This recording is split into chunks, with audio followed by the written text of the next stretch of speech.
My students often ask me, what is sociology?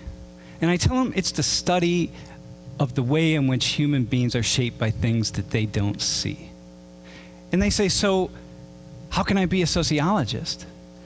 How can I understand those invisible forces? And I say, empathy. Start with empathy. It all begins with empathy. Take yourself out of your shoes, put yourself into the shoes of another person. Here, I'll give you an example.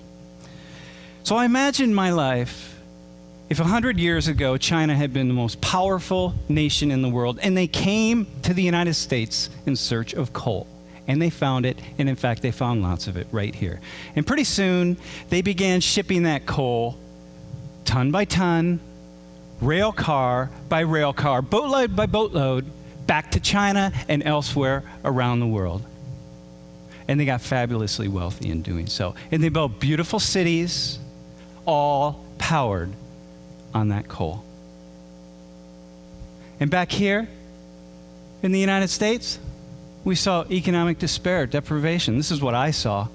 I saw people struggling to get by, not knowing what was what and what was next. And then I asked myself the question. I say, how is it possible that we could be so poor here in the United States? Because the coal is such a wealthy resource, it's so much money. And I realized because the Chinese ingratiated themselves with a small ruling class here in the United States who stole all of that money and all of that wealth for themselves. And the rest of us, the vast majority of us, struggle to get by. And the Chinese gave this small ruling elite loads of military weapons and sophisticated technology in order to ensure that people like me would not speak out against this relationship. Does this sound familiar? And they did things like train Americans to help protect the coal. And everywhere were symbols of the Chinese. Everywhere, a constant reminder. And back in China, what they say in China? Nothing. They don't talk about us. They don't talk about the coal. If you ask them, they'll say, well, you know, the coal, we need the coal. I mean, come on. I'm not going to turn down my thermostat. You can't expect that. And so I get angry and I get pissed, as do lots of average people, and we fight back. And it gets really ugly. And the Chinese respond in a very ugly way. And before we know it, they've sent in the tanks, and they send in the troops. And lots of people are dying. And it's a very, very difficult situation. Can you imagine what you would feel if you were in my shoes? Can you imagine walking out of this building and seeing a tank sitting out there or a truck full of soldiers? And just imagine what you would feel, because you know why they're here. And you know what they're doing here. And you just feel the anger and you feel the fear. Okay? If you can, that's empathy. That's empathy. You've left your shoes and you've stood in mine. And you feel that. Okay, so that's the warm-up. That's the warm-up. Now we're going to have the real radical experiment. And so for the remainder of my talk, what I want you to do is put yourselves in the shoes of an ordinary Arab Muslim living in the Middle East, in particular in Iraq. Okay? And so to help you, perhaps you're a member of this middle-class family in Baghdad, and what you want is the best for your kids. You want your kids to have a better life. And you watch the news, you pay attention, you read the newspaper, you go down to the coffee shop with your friends, and you read the newspapers from around the world, and sometimes you even watch satellite, CNN, from the United States, so you have a sense of what the Americans are thinking. But really, you just want a better life for yourself. That's what you want. You're Arab Muslim living in Iraq. You want a better life for yourself. So here, let me help you. Let me help you with some things that you might be thinking. Number one, this incursion into your land, these past 20 years and before, the reason anyone's interested in your land, in particular the United States, it's oil. Come on, it's all about oil. You know that. Everybody knows that. People here back in the United States know it's about oil, right? It's because somebody else has a design for your resource. It's your resource. It's not somebody else's, right? It's your land. It's your resource. Somebody else has a design for it. And you know why they have a design? You know why they have their eyes set on it? Because they have an entire economic system that's dependent on that oil. Foreign oil. Oil from other parts of the world that they don't own. And what else do you think about these people? Well, the Americans, they're rich. Come on, they live in big houses. They have big cars. They all have blonde hair, blue eyes. They're happy. You think that. It's not true, of course, but that's the media impression. That's like what you get. And they have big cities. And the cities are all dependent on oil. And back home, what do you see? Poverty, despair, struggle. Look, you don't live in a wealthy country. I mean, this is Iraq. You don't live in, this is what you see. You see people struggling to get by. I mean, it's not easy. You see a lot of poverty, and you feel something about this. These people have designs for your resource, and this is what you see. Something else you see that you talk about. Americans don't talk about this, but you do. There's this thing, this militarization of the world, and it's centered right in the United States. And the United States is responsible for almost 1/2 of the world's military spending. 4% of the world's population, and you feel it. You see it every day. It's part of your life. And you talk about it. With your friends, you read about it. Right? And back when Saddam Hussein was in power, the Americans didn't care about his crimes. When he was gassing the Kurds and gassing Iran, they didn't care about it. When oil was at stake, somehow, suddenly, things mattered. Right? And what you see, something else, the United States, the hub of democracy around the world, they don't seem to really be supporting democratic countries all around the world. There are a lot of countries, oil-producing countries, that aren't very democratic, but supported by the United States.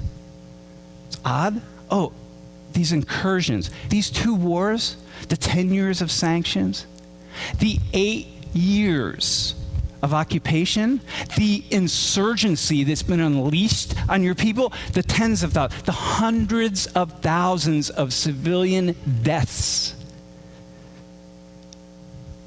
all because of oil. You can't help but think that. You talk about it. It's in the forefront of your mind always. You say, how is that possible? In this man, he's every man. Your grandfather, your uncle, your father, your son, your neighbor, your professor, your student. Once a life, happiness and joy, and suddenly pain and sorrow. Everyone in your country has been touched by the violence, the bloodshed, the pain, the horror. Everybody, not a single person in your country has not been touched. So here, but there's something else. There's something else about these people, these Americans who are there. There's something else about them that you see. They don't see themselves. And what do you see? They're Christians. They're Christians. They worship the Christian God. They have crosses. They carry Bibles. Their Bibles have a little insignia that says U.S. Army on them. And they're leaders. They're leaders.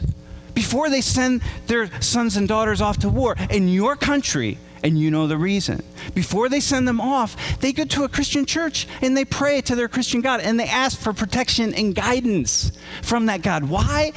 Well, obviously, so that when people die in the war, they are Muslims. They are Iraqis. They're not Americans. You don't want Americans to die. Protect our troops.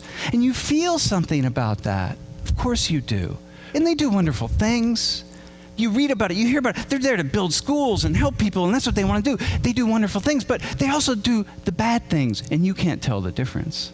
In this guy, you get a guy like Lieutenant General William Boykin. I mean, here's a guy who says that your God is a false God. Your God's an idol. His God is a true God. The solution to the problem in the Middle East, according to him, is to convert you all to Christianity. Just get rid of your religion. And you know that. Americans don't read about this guy.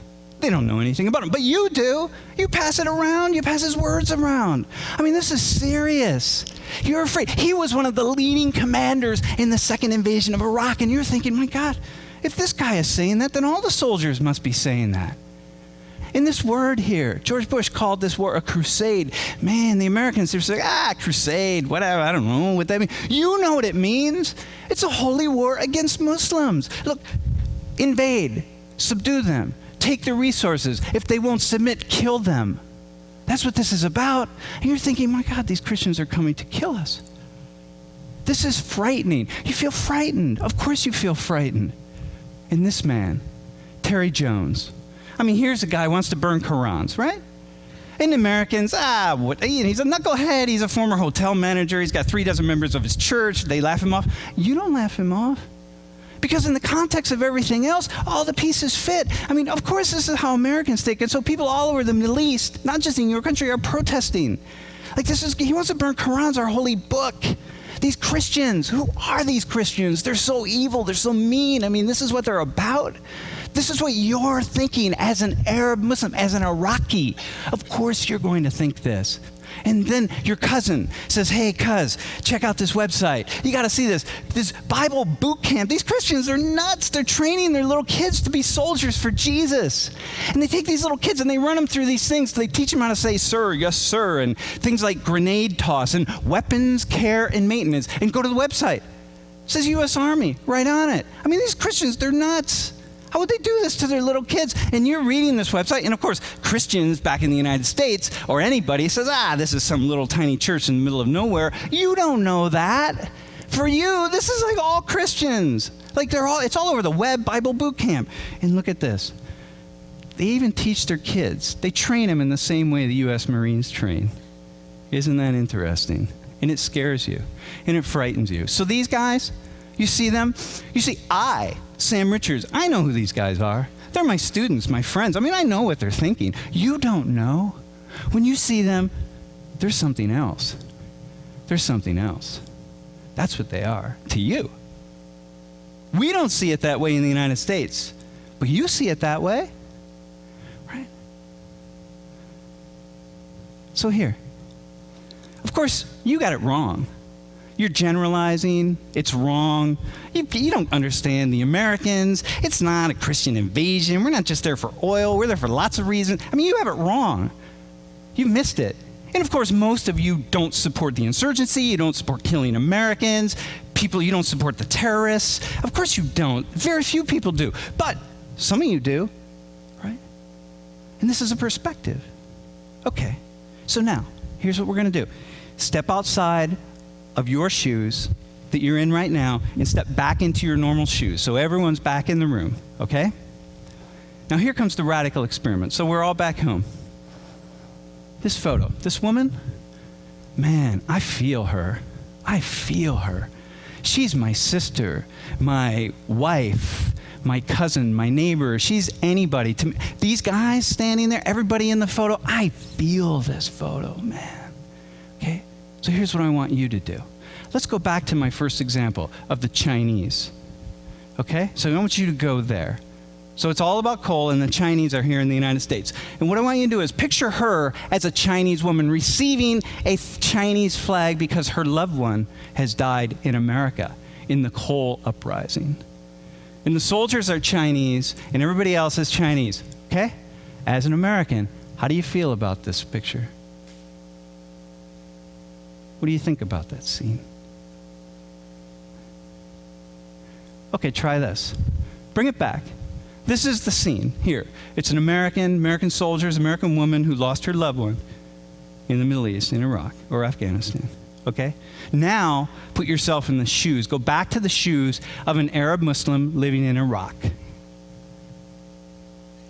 What are you feeling and thinking about this photo, about this woman?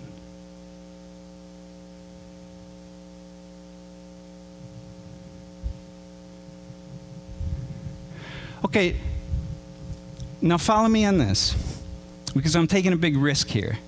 And so I'm going to invite you to take a risk with me. These gentlemen here, they're insurgents. They were caught by the American soldiers trying to kill Americans. And maybe they succeeded. Maybe they succeeded. Put yourself in the shoes of the Americans who caught them. Can you feel the rage? Can you feel that you just want to take these guys and wring their necks? I mean, can you go there? It shouldn't be that difficult. You know, you just feel, oh man, right? Okay, now, put yourself in their shoes.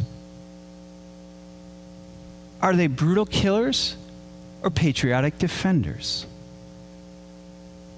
Which one? Can you feel their anger, their fear, their rage at what has happened in their country? Can you imagine that maybe one of them in the morning bent down to their child and hugged their child and said, "Dear, I'll be back later. I'm going out to defend your freedom, your lives. I'm going out to look out for us, the future of our country." Can you imagine that? Can you imagine saying that? Can you go there? What do you think they're feeling? Right?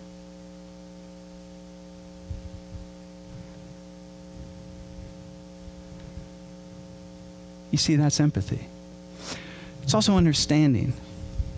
Now, you might ask, okay, Sam, so why do you do this sort of thing? Like, why would you use this example of all examples? And I say, because. You're allowed to hate these people, right? You're allowed to, just hate them with every fiber of your being. And if I can get you to step into their shoes and walk an inch, one tiny inch, then imagine the kind of sociological analysis that you can do in all other aspects of your life. You can walk a mile when it comes to understanding why that person's driving 40 miles per hour in the passing lane, or your teenage son, or your neighbor who annoys you by cutting his lawn on Sunday mornings. Whatever it is, you can go so far. And this is what I tell my students. Step outside of your tiny little world. Step inside of the tiny little world of somebody else. And then do it again, and do it again, and do it again. And suddenly, all these tiny little worlds, they come together in this complex web, and they build a big, complex world. And suddenly, without realizing it, you're seeing the world differently. Everything has changed. Everything in your life has changed. And that's, of course, what this is about. Attend to other lives, other visions. Listen to other people, enlighten ourselves. I'm not saying that I support the terrorists in Iraq, but as a sociologist, what I am saying is I understand. And now perhaps you do too. Thank you.